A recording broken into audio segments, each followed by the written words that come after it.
we ate what... Damaging reports. And the House pays tribute to record maker William Natcher, even as his 40-year voting streak ends. It's all part of Inside Politics after this business news update. I'm Jan Hopkins at the CNN Business News Desk in New York. Investors on Wall Street struggling late in the session to put blue chip stocks into positive territory, but they didn't succeed. Dow Jones Industrials losing 7 1/3 points to a level of 3824.42 in heavy trading volume. Of the other major indexes, only the Nasdaq Composite posted a gain. Bond prices fell in the wake of the administration's decision to reinstate the Super 301 trade provision. The market also jittery ahead of the employment data for February due out tomorrow. The Treasury's 30-year bond plunging 3/4 point in price, that yield up to 6.83%. Sales of domestic automobiles at the nation's big three automakers rose sharply last month. Sales at General Motors took the lead, surging 27%. Chrysler sales were close behind with a 25.7% increase. Sales at Ford Motor rising 14 1/3%. Those were the highest February sales since 1988. Demand for transportation items such as new airplanes and automobiles pushed factory orders up in January. Orders up more than 2% for the month. That is the 6th straight monthly increase. Separately, lines for unemployment benefits were shorter last week. First-time jobless claims fell by 57,000 to their lowest level since Christmas. Economists said the harsh winter weather made it harder for people to get to the unemployment office. But the weather apparently didn't keep shoppers indoors. February sales at large department stores and retailing chains open at least a year increased 6.5%. That's the best showing in more than a year. That's the latest in business news. Inside Politics is next.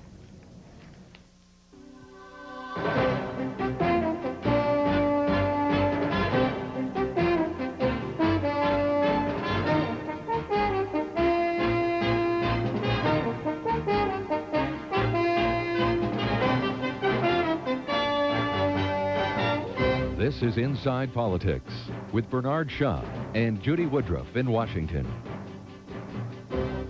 Thanks for joining us. For all its experience at damage control, the Clinton administration clearly has been unable to shake off the political mess known as Whitewater. In fact, if anything, the White House handling of the controversy raises the question of whether the White House has made matters worse. So today, Mr. Clinton tried a new apologetic tack, even as more embarrassing details surfaced. Here's our senior White House correspondent, Wolf Blitzer.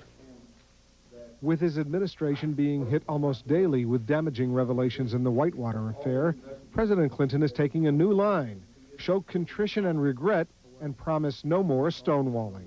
We will bend over backwards to avoid not only the fact, but any appearance of impropriety. The latest disclosures that his senior staff, as well as First Lady Hillary Rodham Clinton's, had received several perhaps legally and ethically questionable briefings last fall from government agencies involved in the investigation.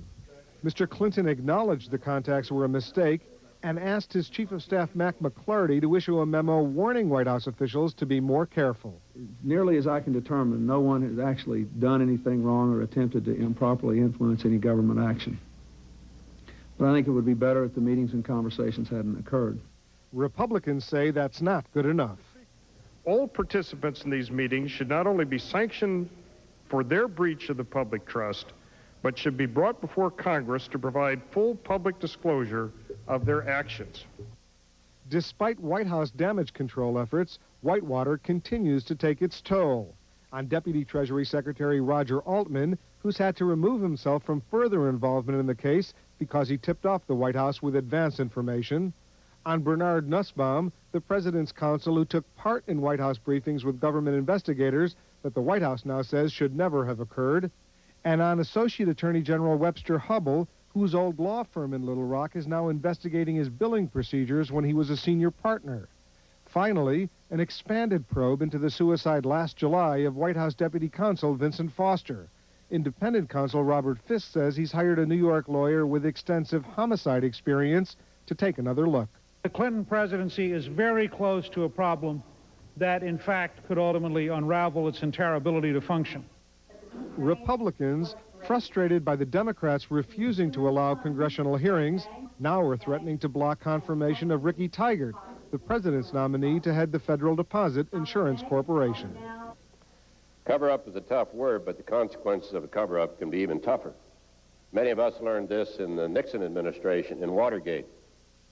One of the prosecutors there was Mr. Nussbaum. You think he would have learned that lesson? Privately, White House officials concede they've made plenty of mistakes in handling Whitewater. They say they've learned their lessons. The question now, whether they learned those lessons too late. Wolf Blitzer, CNN, the White House.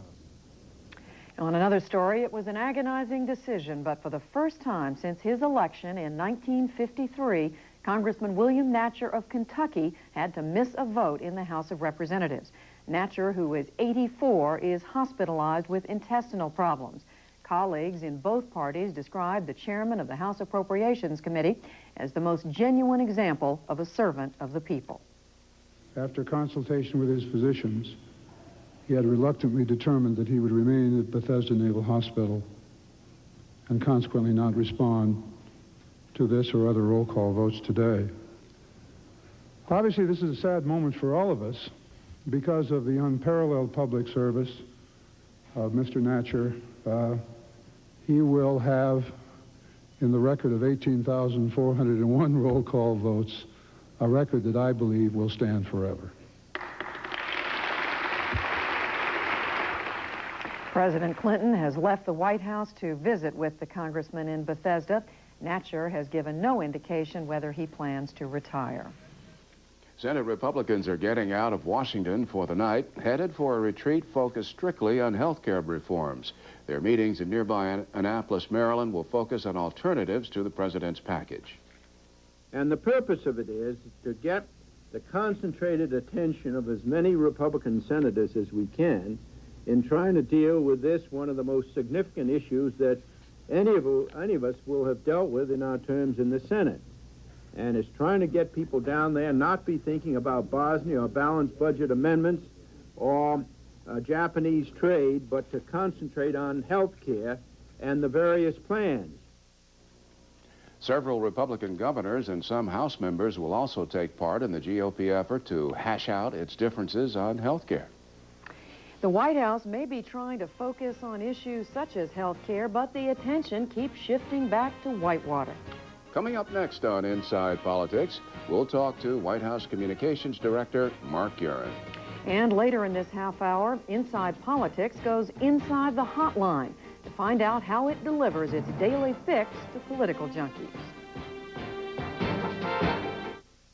Every few months, for Senate Banking Committee hearings looking into what they say were inappropriate meetings between officials of the Resolution Trust Corporation and the White House about an investigation that may have touched on President and or Mrs. Clinton. Let's take a look at part of that news conference.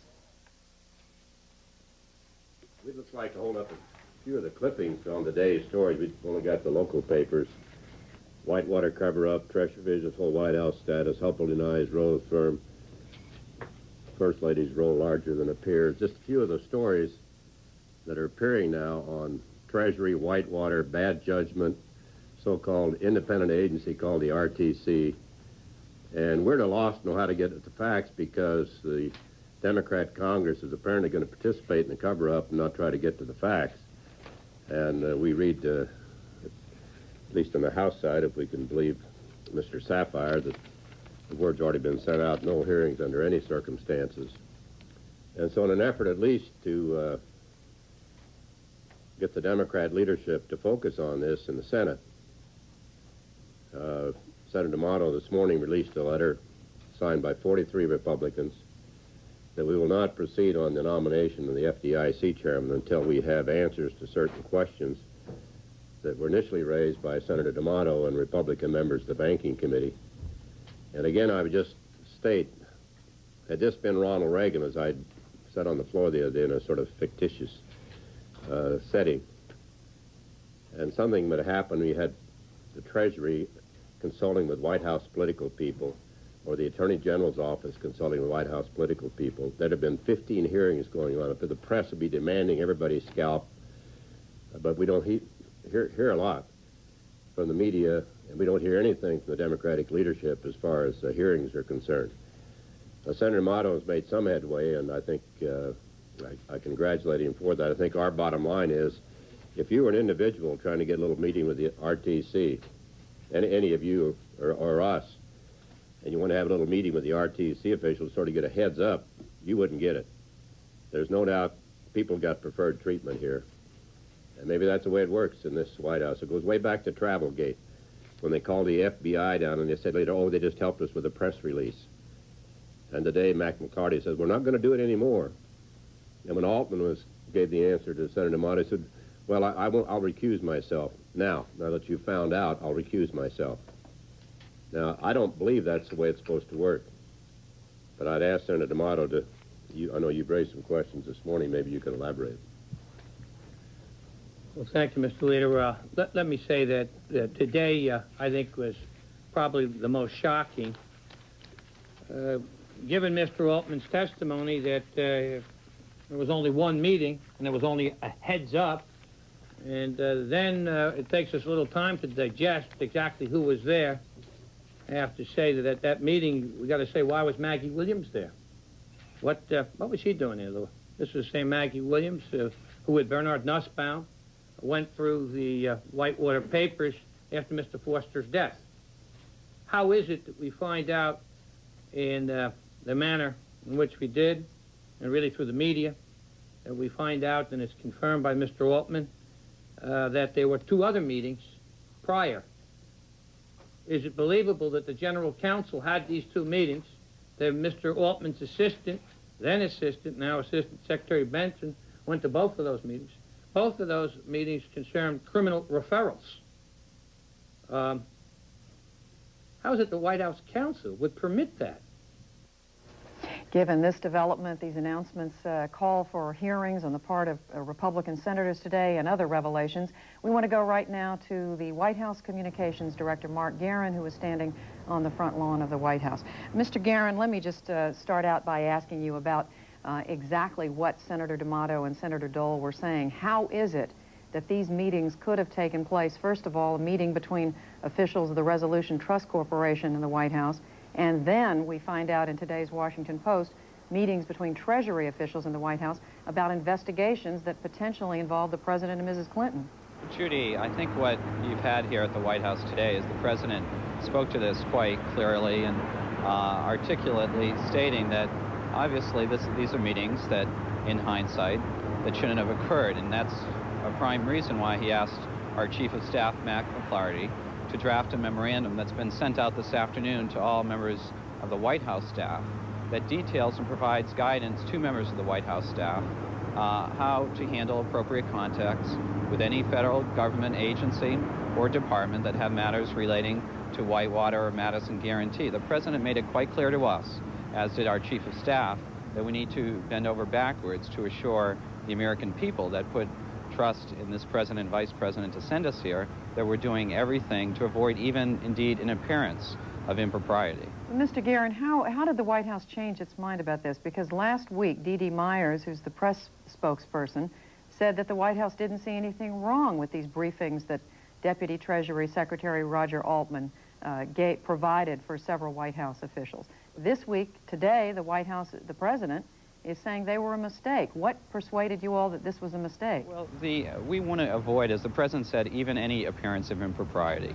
We're not suggesting anything that our conduct should suggest, but that we have a set of guidelines, some guidance that's been provided to people here in the White House, so that anyone would have any sense that our conduct here is appropriate, that we're observing the public trust, and everything's being conducted here in a manner that we can all be proud of. The President made it very clear that we need to, indeed, as he said, bend over backwards. That's what he wanted to make sure through the Chief of Staff today. But so just so I have it, just to be clear about this, you're saying the White House is concerned about the appearance, but doesn't believe that there was a problem with these meetings. Is that what you're saying? Well, we're saying that at this point, it's almost the point that the President wanted to stress is that he believed that the White House meeting should not have happened.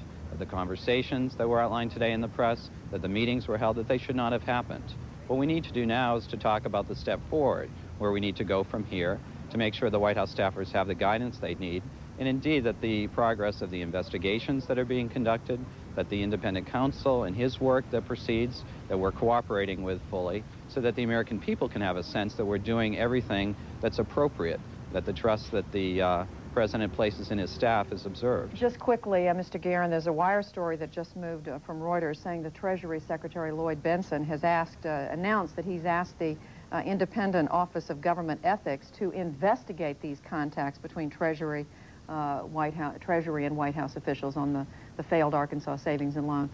Did you know that this was taking place? I was not aware that Secretary Bentsen is taking that step, but I think it's commensurate with, certainly, if that's an accurate press report, with the President's commentary that we want to assure the American people that we have a set of guidance here, that the conduct here is appropriate, and that we're conducting business the way people would expect us to. Mr. Guerin, are you satisfied that the White House has been as forthcoming as it should have been? As you know, there is now practically a crescendo of criticism coming down in the news media from the left and from the right on the political spectrum of commentators and other observers saying the White House is making this situation worse by not providing information in a timely manner.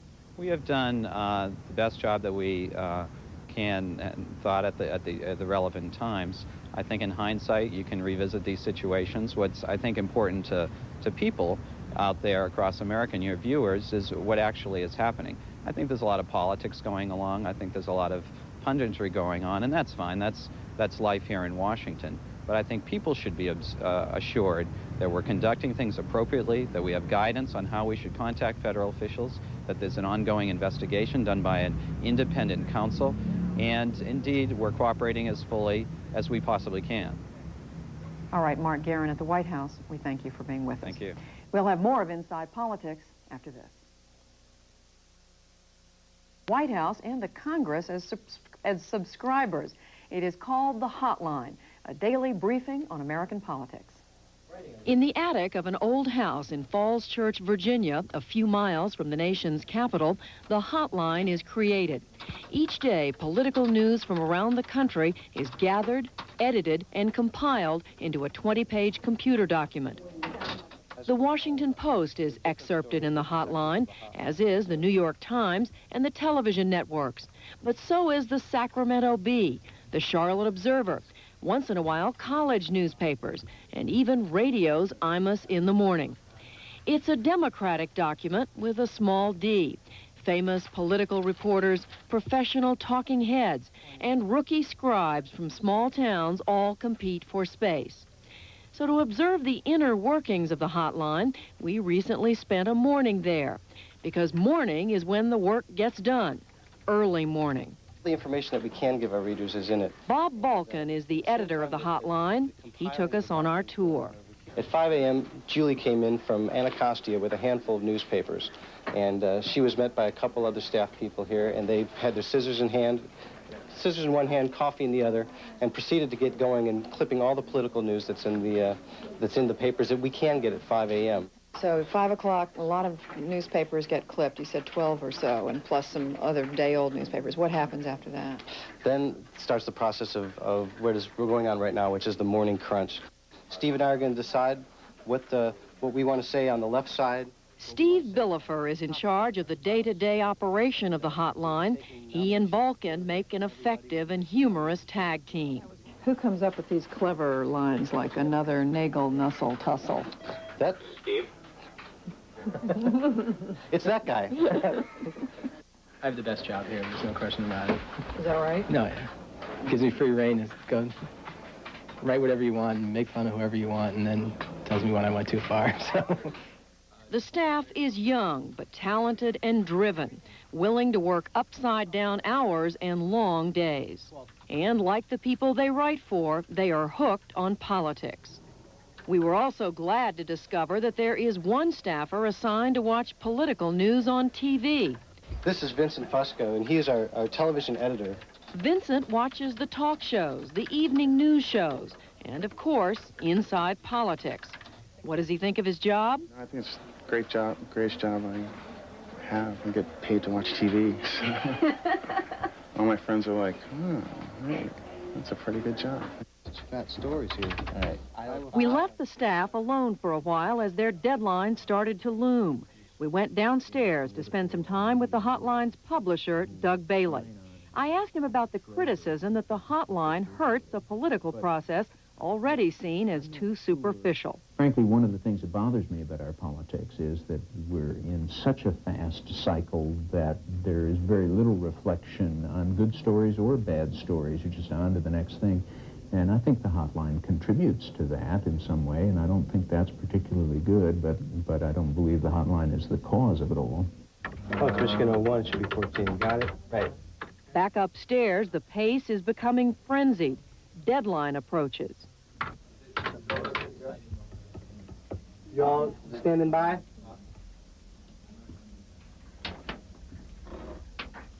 There we go. It's 11:23 a.m. The hotline is ready to roll.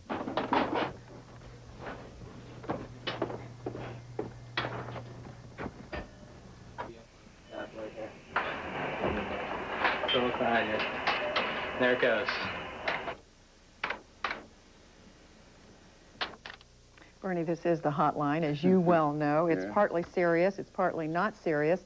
It ends, in fact, with some lines from David Letterman and Jay Leno from the night before, but whatever, a lot of people who are interested in politics read it. Absolutely. I read it closer than my little bank statement. And that's close. It's intended to be an apartment complex. It's located at the intersection of Sawdust Road and Sawmill Road in Montgomery County. The plat meets your technical requirements. Apartment complex with, let's see, how many total units? At damage control, the Clinton administration clearly has been unable to shake off the political mess known as Whitewater. In fact, if anything, the White House handling of the controversy raises the question of whether the White House has made matters worse. So today, Mr. Clinton tried a new apologetic tack, even as more embarrassing details surfaced. Here's our senior White House correspondent, Wolf Blitzer. With his administration being hit almost daily with damaging revelations in the Whitewater affair, President Clinton is taking a new line, show contrition and regret, and promise no more stonewalling. These were the highest February sales since 1988. Demand for transportation items such as new airplanes and automobiles pushed factory orders up in January. Orders up more than 2% for the month. That is the 6th straight monthly increase. Separately, lines for unemployment benefits were shorter last week. First-time jobless claims fell by 57,000 to their lowest level since Christmas. Economists said the harsh winter weather made it harder for people to get to the unemployment office. But the weather apparently didn't keep shoppers indoors. February sales at large department stores and retailing chains open at least a year increased 6.5%. Oh, we ate what we damaging reports. And the House pays tribute to record maker William Natcher, even as his 40-year voting streak ends. It's all part of Inside Politics after this business news update. I'm Jan Hopkins at the CNN Business News Desk in New York. Investors on Wall Street struggling late in the session to put blue chip stocks into positive territory, but they didn't succeed. Dow Jones Industrials losing 7 1/3 points to a level of 3824.42 in heavy trading volume. Of the other major indexes, only the Nasdaq Composite posted a gain. Bond, that's the best showing in more than a year. That's the latest in business news. Inside Politics is next.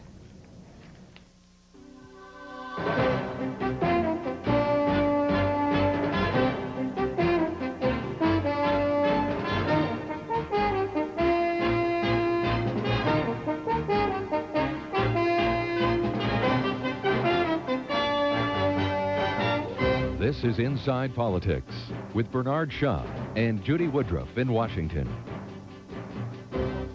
Thanks for joining us. For all its experience, Prices fell in the wake of the administration's decision to reinstate the Super 301 trade provision. The market also jittery ahead of the employment data for February due out tomorrow. The Treasury's 30-year bond plunging 3/4 of a point in price. That yield up to 6.83%. Sales of domestic automobiles at the nation's big three automakers rose sharply last month. Sales at General Motors took the lead, surging 27%. Chrysler sales were close behind with a 25.7% increase. Sales at Ford Motor rising 14 1/3%.